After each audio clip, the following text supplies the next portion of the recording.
Hey YouTube, my name is Steph from Artform here, and today we got something a little bit special. Now, for those of you who know exactly what a one wheel is, and those of you who don't, I'll show you a picture of what it looks like. I've been waiting for a one-wheel pint for quite a few number of months now, and I'm totally optimistic about it. I know that it's coming. I know that they want to put their best effort, and I'm a little bit far down the list, and I'm in August here, so I know that it's coming. But in honor of it coming and me kind of putting my mind off of that, I wanted to build a stand for it. Now, I've been wanting to build a stand once it comes so I can really kind of hit the specs that I want to hit.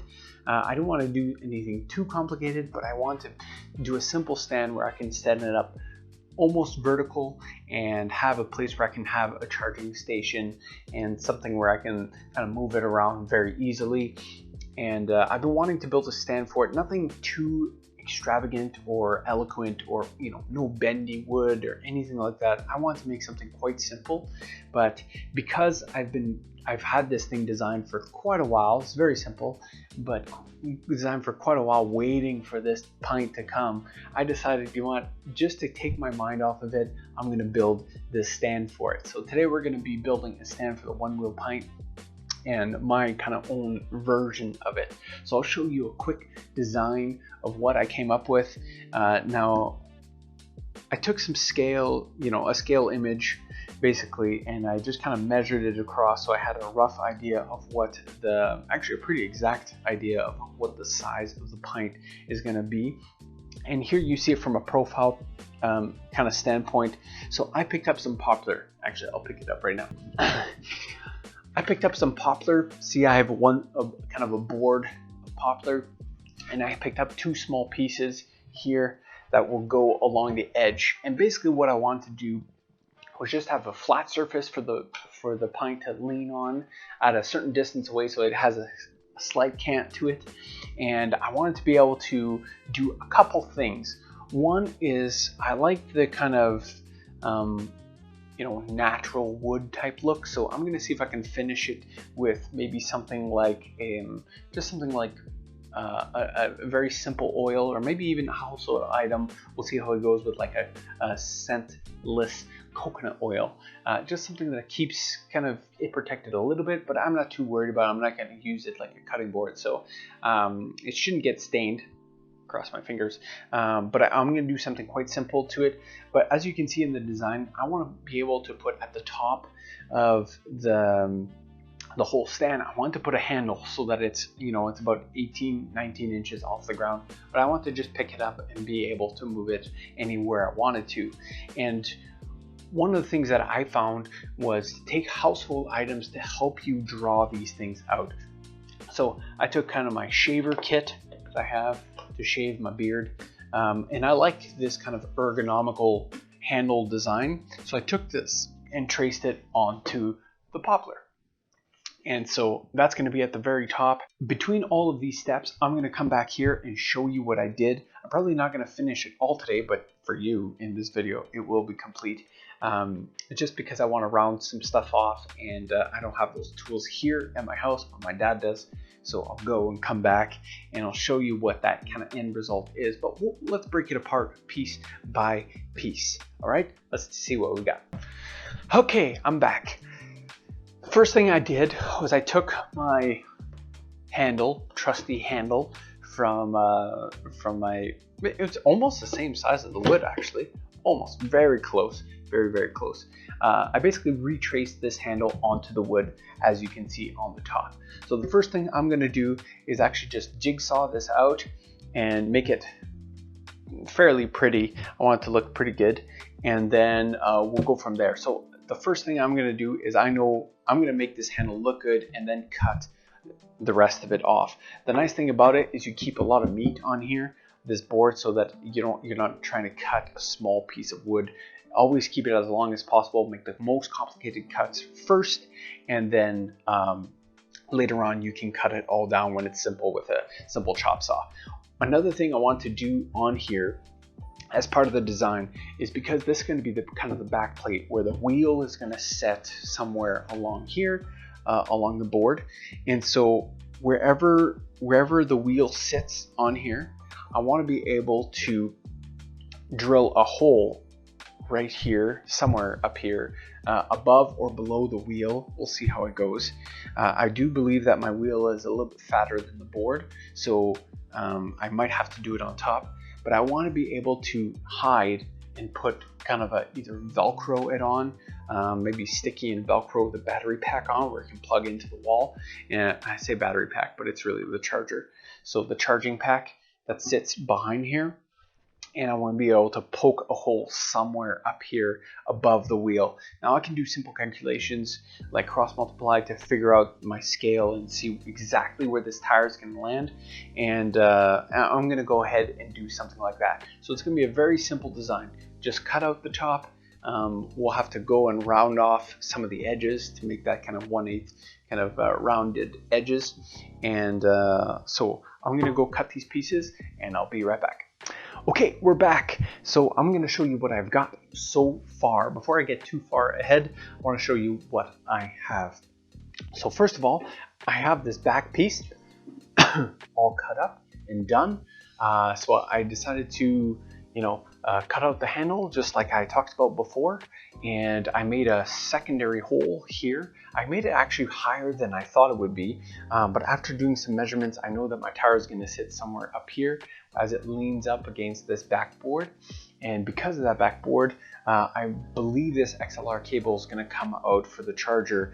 And all I did was I researched about the size and I went a little bit bigger. So this is about a 1-inch hole for the XLR cable, and I put a little handle at the top, and it's only about 20 inches high when it's all said and done, but at least I can pick it up and move it and put it anywhere I want. So it's I'll just show you what I did here.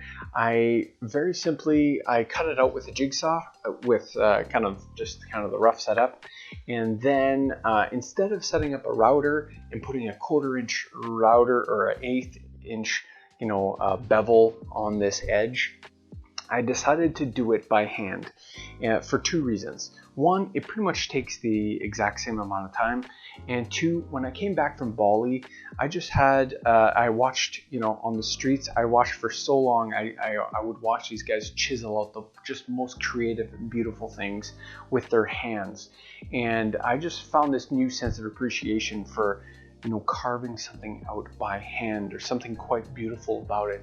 It's never totally perfect, but it's not like a laser cutter where it's totally perfect.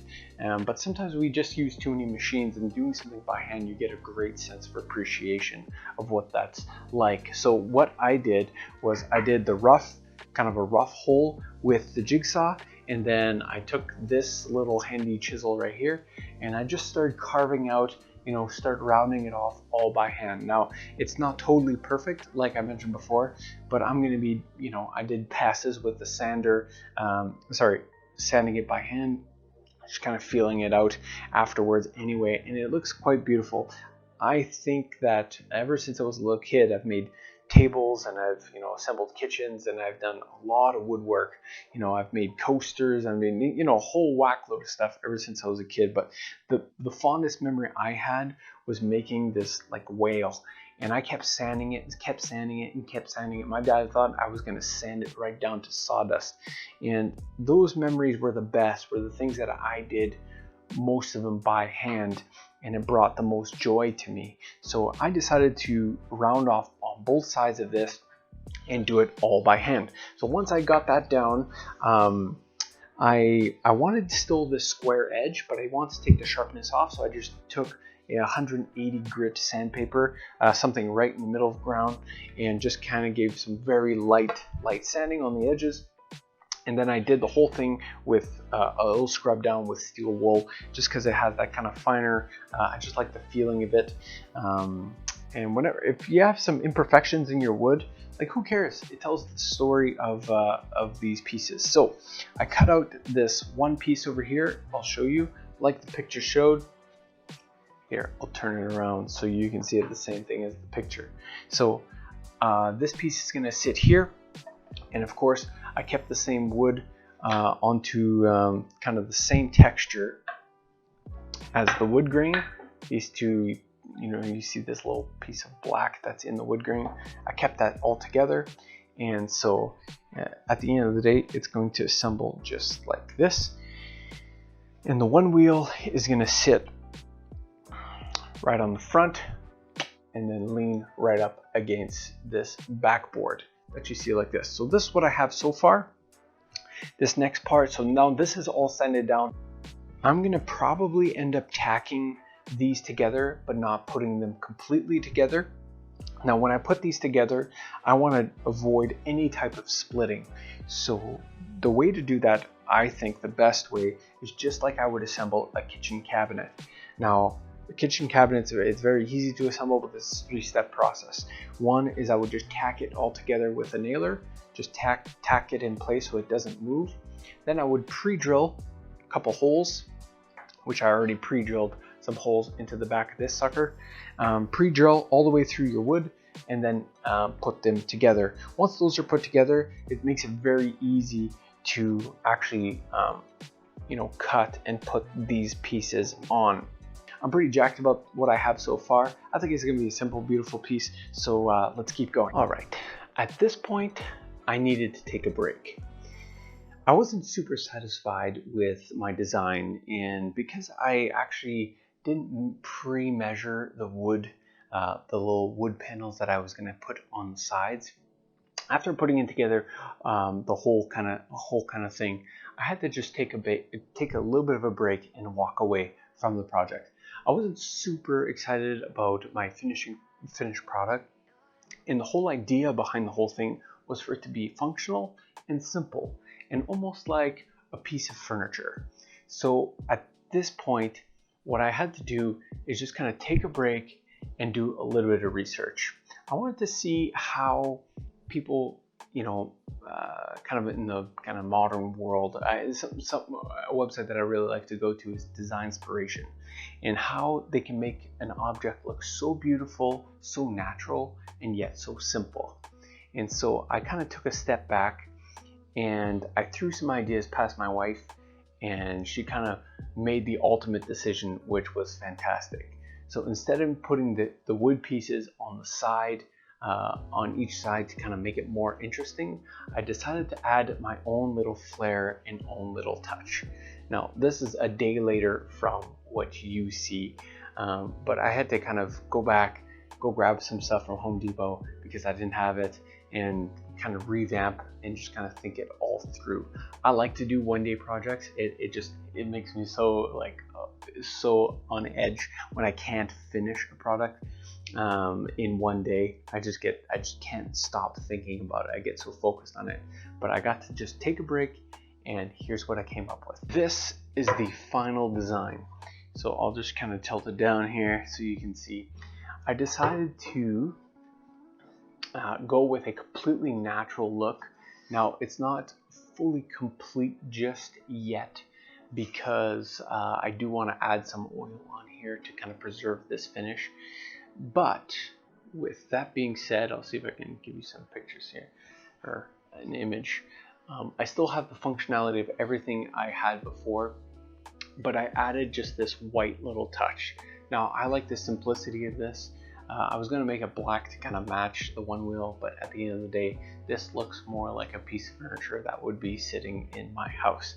So at this point, I'm going to be putting some Velcro in the back, which I haven't attached yet because I want to put some sort of sealant on, like just a simple oil, like a coconut oil or like a Tung's oil or something very, very simple to try and keep this natural tone. I might leave it bare, but I feel like having a muddy tire or something like that, or a dusty tire, will eventually get to the, I might tell a story by having a kind of a wheel stain on the back here. Now I guesstimated that the center of balance would be, because this tire is pretty, this piece is pretty upright, I didn't feel like I needed a piece in the back, but ultimately we'll know once we get the one wheel, and we'll see how it all works out. But here I have my XLR cable, just to recap, that will fit through this hole and into the side of the one wheel. This hole should pop up right on top of the tire and come into the charging station. I'm going to put a piece of Velcro in the back, like we typically do as a piece of Velcro to hold like a charger underneath a desk for a computer or something like that. It'll be a piece of Velcro here, so I can take it with me into the car or wherever if I'm on the go and I want to charge on the go. And ultimately, it'll be just a nice little piece of furniture with a nice little handle. And that is how I finished off my Onewheel stand. I hope you enjoyed it here today. If you have any more questions, just let me know. I'll easily answer them. This is about as simple as it gets, but I love this little piece of furniture, and I put a lot of heart into it. So this is my version of a Onewheel Pint stand. I hope you enjoyed it, and we'll see you guys next time.